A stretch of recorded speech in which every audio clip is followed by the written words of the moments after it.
This makes me feel lighter. Dad certainly said that, even though it was during the funeral of Mom, who committed suicide after being betrayed by Dad. The cold reality is that Mom left us without ever revealing the truth. "Where's Mom?" Brian, who was 5 at the time, asked, gripping my hand tightly. The portrait of Mom shows her smiling warmly, but I know how much she suffered because of Dad. I'll never forgive him. To let go of Mom's regrets, I, at 10 years old, clenched my teeth and took a stand. Fast forward 10 years. I've slowly cornered them into a living hell. I'm Mia, a 20-year-old nurse. I live with my grandparents and 15-year-old Brian. We're a family of 4. When I was 10, Mom passed away, and Dad quickly remarried, abandoning us. The remarriage happened so fast. It was as if it had been planned while Mom was still alive. Thankfully, my maternal grandparents took Brian and me in, showering us with love and care. Even as a child, I felt grateful and guilty seeing my elderly grandparents work hard for their adorable grandchildren, and I wanted to start working to ease their burden. Maybe that's why people always said I acted mature for my age. I have a painful past, and I can't forget, and nightmares that still haunt me. Back when I was 10, my parents fought almost every night, filling me with anxiety about what would happen to our family. One day, I woke up to the sound of their arguing. Peeking through a slightly open door, I saw Mom tearfully pleading with Dad. "Going to see her again, aren't you? You have 2 kids, you know. Please, think about the children." Enough! I'm tired of your ugly face. "That's cruel." I don't even want the kids. I'm leaving you for Nancy. "Just get out." Mom, despite the harsh words, glared at Dad and retorted, "If that's how you feel, fine. But you'll pay alimony and child support. And I'll take this house as part of the property division." What? Hearing this, Dad raised his arm to hit Mom, and I couldn't help but scream, "Stop!" Dad looked at me, surprised. His eyes were wide open, bloodshot and terrifying. Gathering my courage, I stood in front of Mom, arms spread to protect her. "I hate you, Dad." With a click of his tongue, Dad slammed the front door shut and left. Brian, startled by the yelling, had woken up and was crying. Mom hugged Brian and me, breaking down in tears, but whispering in my ear, "As long as I have you two, that's all I need. I'll keep fighting, even if we divorce." But 3 days later, Mom was gone. She committed suicide by jumping from her 5th-floor condo in the middle of the night. I woke up to the sound of the loud sirens of ambulances and police cars, and my mom, who was supposed to be sleeping next to me, was gone. So I had a bad feeling. Mom's handwritten note on the table said, "I can't leave." That's why it was determined that she committed suicide. On the day of the funeral, I stroked Mom's beautifully made-up cheek as she lay in the coffin. But there was no way she would wake up, and I couldn't stop the tears from rolling down her cheek. "Mia, why won't Mom wake up?" I took little Brian's hand and left him in the care of our grandparent, who was crying loudly. As I walked over to sit next to Dad, I heard an incredulous murmur. "This makes me feel lighter." Dad did indeed say that, even though it was during the funeral of Mom, who committed suicide after being betrayed by Dad. Why would he say something like that at a time like this? The photo of Mom on the memorial table shows her warm smile, but the person who pushed her to the edge was dead. I couldn't believe that Mom, who was supposed to be strong for Brian and me, left us by taking her own life. Maybe it was my fault for saying I hated Dad. Maybe I should have helped Mom more. Even though I was young and struggling, Dad had this smug grin on his face. Something's not right. There must be some hidden truth to all of this. That's what I felt, even at the age of 10. 2 months after Mom passed away, Dad introduced us to a young woman. Meet your new mom. Her name is Nancy. Be nice. The woman stared at Brian and me with cold eyes. Mom just passed away and now this? Was this the plan all along? I remember Mom saying during a fight with Dad, "You're going to see her, aren't you?" This woman must be that Nancy.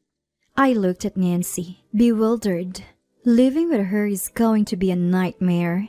Even those thoughts, I put on my best fake smile and greeted her innocently. "I'm glad to have a kind-looking Nancy as our new mom." But you won't be living with us. You two are going to Grandpa's house. At that moment, Dad chose his affair partner Nancy and easily abandoned Brian and me. Still, I pretended to feel nothing and responded to Dad. "Is it because Grandpa and Granny look so sad? I understand, but I'll miss not seeing you, Dad." When I said something I didn't mean, both Dad and Nancy smirked. Enjoy your laughter while you can. With that silent scream in my heart, I kept my mouth shut. Mom must have committed suicide because of Nancy's appearance. I won't let this go, Mom. Watch me. At 10 years old, I decided to take action to help my mom find peace. But back then, I was just a kid in elementary school. I racked my brain, wondering what a child could do. What I should do. First off, while packing to move to my grandparents' house, I also searched through Mom's belongings and Dad's study. I had a feeling that Mom's stuff might get thrown out now that there was a new woman in Dad's life. I found something astonishing, but I didn't know what to do with it at that time, so I quietly tucked it into my bag. And so, we started living with our grandparents. Raising two growing kids must have been tough for them at their age. Grandpa took a job as a security guard, and Granny started working part-time at a supermarket checkout. I did my best to help with chores and take care of my brother Brian, but I was limited in what I could do because of school. Seeing my grandparents struggle financially, I remembered Mom saying she would get alimony and child support from Dad when they're fighting before she passed away. If we had that money, it would make life a bit easier for my grandparents. "Hey, Granny, is he paying child support?" What? Kids shouldn't worry about such things. Granny tried to be vague, not wanting to burden me. But when I pressed her, I found out Dad hadn't given us anything. The grandparents thought they had caused Dad trouble by Mom's suicide, so they didn't charge him anything. Even so, dumping his kids and pretending not to know is just awful. That's unforgivable. I broke open my piggy bank, gathered the coins, and took Brian's hand to board a bus to Dad's office. Once we arrived, we sat down in front of the entrance and started crying. Brian was genuinely scared and crying, but I was faking it. People who looked like Dad's co-workers gathered around and asked, "What's wrong?" "We came to see Dad. We don't have money, so we don't even have food." The crowd looked shocked, but the most shocked was Dad. Why are you two here? After scrutinizing us, he heard from his co-workers what I had said and started sweating profusely. Fine. I'll give you money now. Go home. "Hey, Dad, what's child support? Is it just $10? Dad, who tried to send us away with just a $10 bill, was met with cold stares from the crowd. No, it's $500. I just forgot to pay Grandpa. "So it's $500 for both of us? That's too little." Whispers like raising two kids and $500 these days started circulating. It's $1,000 for both of you. I'll send it now. Go home. "Thanks, Dad. If you forget the child support again, we'll come to your office." From then on, Grandpa received child support every month. Dad, however, became the subject of cold stares at work for abandoning his kids and remarrying a younger woman, and eventually quit his job. He found another job, but it paid less than the previous one. Every time he fell behind on child support, I'd show up at his office, forcing him to change jobs multiple times, each time with a lower salary. The bad rumors about Dad didn't stop at the office. I also took Brian to the homes of Dad's friends and relatives and pretended to cry, saying, "We miss Dad. He never visits." Thus, their reputations worsened, and both Dad and his new wife Nancy became socially isolated. But I wasn't done. I frequently took Brian to visit Dad and Nancy's house for a specific reason. What are you two doing here? "We miss Dad." Brian hugged Dad, who looked genuinely happy, and let us in. Nancy glared at us, but I pretended not to notice and kept smiling. As soon as I entered the living room, I looked around and acted excited. "Mom used to always be here when we were kids. We were all so close." "Ah, the cup Nancy is holding. That was Mom's favorite." Nancy put the cup down with a disgusted look and never used it again. We started bringing gifts for Father's Day, birthdays, and Valentine's Day. As we visited Dad regularly, the tension between him and Nancy escalated, and we could sometimes hear them arguing. That was my goal. Once Nancy shoved me so hard, I scraped my knee. I exaggeratedly cried out, "Dad, help!" which led to another big fight. Time passed, and I turned 18 and graduated high school. I had received the child support Mom mentioned, but the $20,000 in alimony from the divorce was still pending. So I decided to make sure Dad kept his promise to Mom by getting that money in another way. "Thanks to Dad, I graduated high school. Here's a thank you gift." Congrats on graduating. What's this? It's a picture frame with a photo of Dad and me smiling. The photo was taken by Brian just the other day. I'm touched. I'll put it right here. With that, Dad placed the photo frame next to the living room TV. "Actually, Dad, I have a favor to ask." I told him that I wanted to go to nursing school after high school and needed $20,000 for it. "I want to become a nurse. I think it would be helpful when it's time to take care of our family." I was thinking of our grandparents, but Dad seemed to assume I'd be taking care of him in his old age. He transferred $20,000 from his savings to my bank card, and I was able to cover my tuition and become a nurse 2 years later. I later found out that divorce settlements and tuition are treated differently, but at the time, I was just happy Dad paid. Now, I'm 20 years old, and it's been 10 years since Mom passed away. Brian and I visited Mom's grave and paid our respects. "Mom, it's been a long wait, but the day to let go of your regrets has finally come. Watch over us." Brian, standing next to me, nodded in agreement. He's grown so much, even surpassing my height. He's become strong and athletic. Actually, I've confided everything to Brian, and he's agreed to help me with what I'm about to do. We arrive at Dad's house, where we've spent many years. Dad greeted us warmly, but we were emotionless.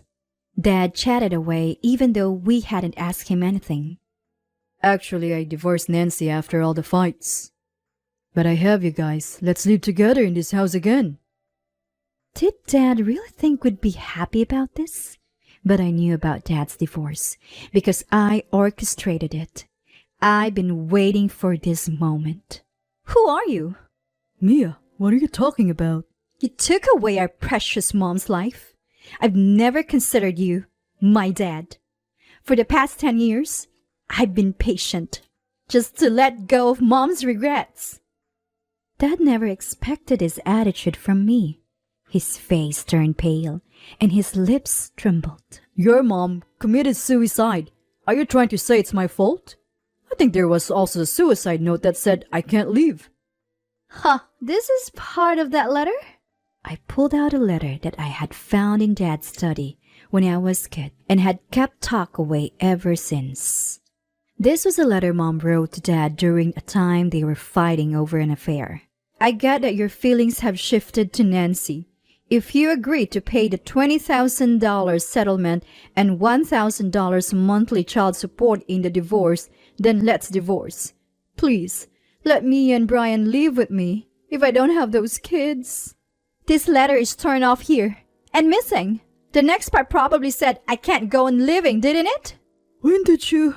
I couldn't find it no matter how much I looked after it went missing. Did Mia hide it? There's no way Mom would leave us and commit suicide. I've always thought that.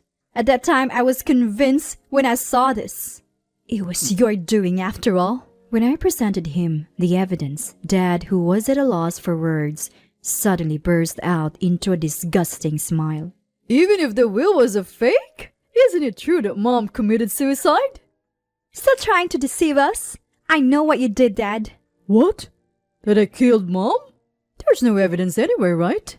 That's what proved it. I pointed to a picture frame next to the TV. It had a hidden camera that sent data to my mobile phone. I took out my phone and played a video.